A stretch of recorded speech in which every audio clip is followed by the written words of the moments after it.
বাংলার যুবসাথী প্রকল্পের জন্য যারা আবেদন করছেন তাদের একটি গুরুত্বপূর্ণ তথ্য আজকের ভিডিওর মাধ্যমে জানাবো।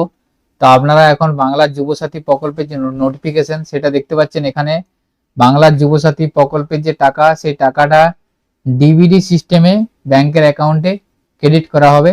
তো তাহলে আপনারা যে বাংলার যুবসাথী প্রকল্পের যে অ্যাকাউন্ট নাম্বারটা দিচ্ছেন, সেই অ্যাকাউন্ট নাম্বারে ডিবিডি সিস্টেম অন আছে কিনা, বা যদি ডিবিডি সিস্টেম আপনাদের অ্যাকাউন্টে না থেকে থাকে তাহলে কিভাবে অন করবেন, সম্পূর্ণ বিস্তারিত আজকের ভিডিওর মাধ্যমে দেখাবো। যদি না থেকে থাকে তাহলে আপনারা অনলাইনের মাধ্যমে বাড়িতে বসেই ডিবিডি সিস্টেম আপনার অ্যাকাউন্ট থেকে অন করতে পারবেন।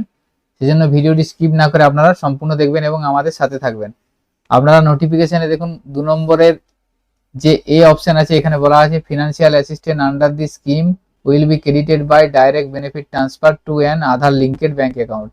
অর্থাৎ এই বাংলার যুবসাথী প্রকল্পের যে বেনিফিট বা যে টাকা, সেই টাকাটা আপনাদের সরাসরি ব্যাংকের অ্যাকাউন্টে দেওয়া হবে ডাইরেক্ট বেনিফিট ট্রান্সফার সিস্টেমের মাধ্যমে। আপনাদের ব্যাংক অ্যাকাউন্টে ডিবিডি সিস্টেম এনেবল থাকতে হবে।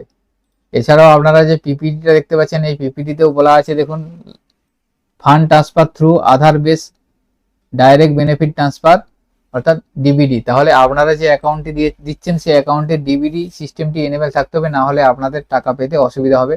তো আপনারা অনলাইনের মাধ্যমে আপনাদের ব্যাংকের অ্যাকাউন্ট থেকে চেক করে নিতে পারবেন যে ডিবিডি সিস্টেম অন আছে কিনা। যদি না থাকে তাহলে আপনারা ডিবিডি সিস্টেমটি অন করে নিতে পারবেন।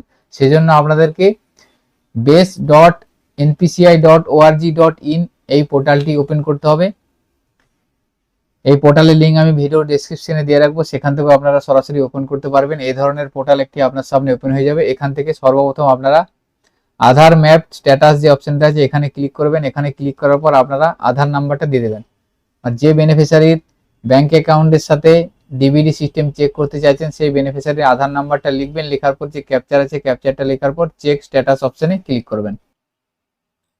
তো আমি একটা আধার নাম্বার দিয়ে স্ট্যাটাস চেক করছি। দেখুন এখানে চেক স্ট্যাটাসে ক্লিক করার পর ওই আধার কার্ডে যে মোবাইল নাম্বারটি যুক্ত করা আছে সেই মোবাইল নাম্বারে ওটিপি পাঠানো হবে।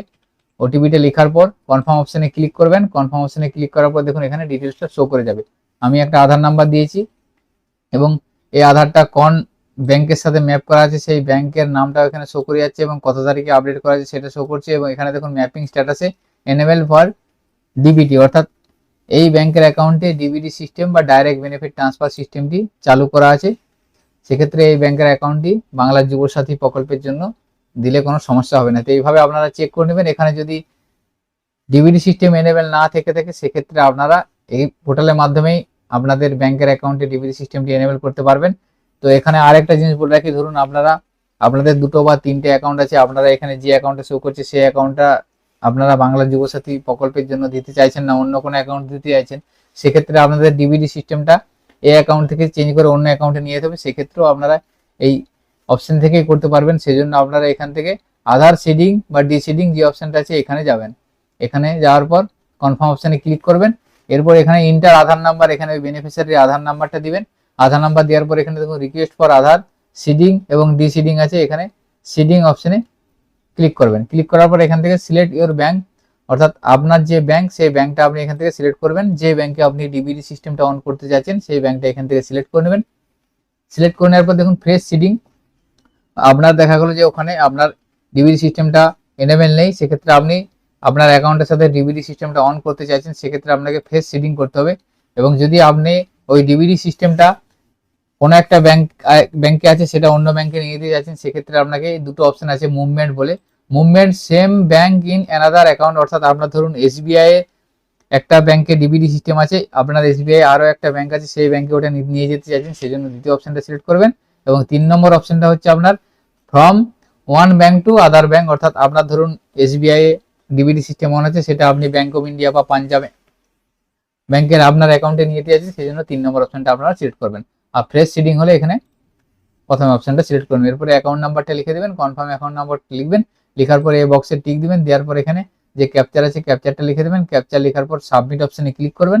সাবমিট অপশনে ক্লিক করার পর আপনার যদি ট্রান্সফারের সিস্টেম থাকে অর্থাৎ মুভমেন্ট যদি সিলেক্ট করেন তাহলে এখানে আপনাকে শো করবে যে কোন ব্যাংকে আছে, আপনার কোন ব্যাংকে নিয়েছেন সেটা এখানে শো করে যাবে। এবং যদি ফ্রেশ হয়ে থাকে তাহলে আপনার একটা ওটিপি চাইবে, সেই ওটিপিটা আপনার মোবাইল আসবে, ওটিপিটা দেওয়ার পর সাবমিট করে দেবেন, তাহলে আপনার সাকসেসফুলি হবে আপনার ডিবিটি সিস্টেমটা চালু হয়ে যাবে। এটা সাথে সাথেই হয়ে যাবে, অর্থাৎ আপনি যখনই সাবমিট করবেন সাথে সাথে আপনি আধার ম্যাপিং স্ট্যাটাসে গিয়ে চেক করে দেখবেন আপনার ওই ব্যাংকের সাথে ডিবিটি সিস্টেমটা চালু হয়ে গেছে।